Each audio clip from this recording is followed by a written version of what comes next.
ایک مرتبہ پیرے پیرا میرے میرا سرکار غوث اعظم شیخ عبد القادر جیلانی رضی اللہ عنہ بغداد شریف کے کسی گلی میں سے گزر رہے تھے کہ راستے میں ایک شرابی نشے میں دھت پڑا تھا۔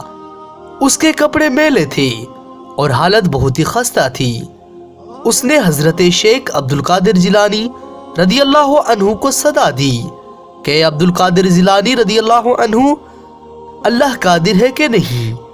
تو شیخ مسکرائے اور فرمایا بے شک اللہ قادر ہے۔ اس شرابی نے پھر سے وہی سوال کیا۔ شیخ پھر مسکرائے اور فرمایا بے شک اللہ قادر ہے۔ اس شرابی نے وہی سوال دہرایا کہ عبد القادر جیلانی رضی اللہ عنہ، اللہ تعالیٰ قادر ہے یا نہیں؟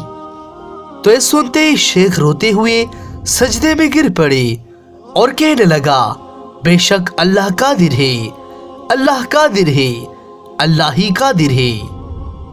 پھر انہوں نے اپنے شاگردوں کو حکم دیا کہ اس کو اٹھا کر نہلاؤ، صاف کپڑے پہناؤ اور کھانا کھلاؤ۔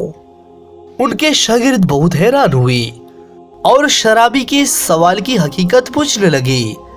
تو شیخ نے فرمایا اس کے پہلے سوال کا مطلب تھا کیا اللہ میری توبہ قبول کرنے میں قادر ہے یا نہیں، اور دوسری سوال کا مطلب تھا اللہ مجھے تمہاری مقام پر پہنچانے میں قادر ہے یا نہیں، اور اس کے آخری اور تیسری سوال کا مطلب تھا کیا اللہ تمہیں میری مقام تک گرانے پر قادر ہے یا نہیں۔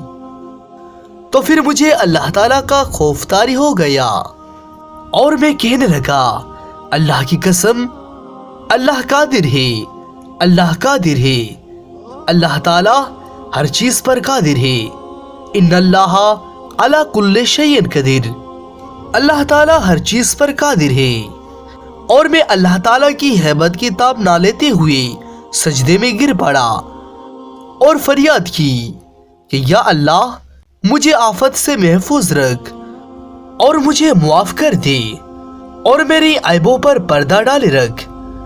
شیخ محمد ابراہیم محمد عثمان عبدہ البرہانی رحمۃ اللہ علیہ فرماتے ہیں کہ جب اللہ تعالیٰ تمہیں اپنی ہدایت کے راستے کے لیے چن لے تو اس وجہ سے ہرگز نہیں ہے کہ تم میں کوئی خاص بات ہے اور نہ ہی تمہاری عبادت کی وجہ سے ہے، بلکہ یہ تو ان کی رحمت ہے جس نے تمہیں شامل کر لیا اور وہ اسے کسی لمحے میں تم سے چھین سکتا ہے۔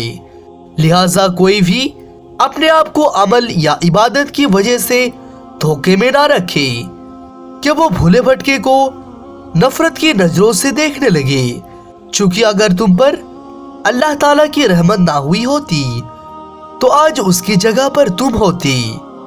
اللہ تعالیٰ پاک ہے، وہ حالات کو تبدیل کرتا ہے لیکن خود تبدیل نہیں ہوتا۔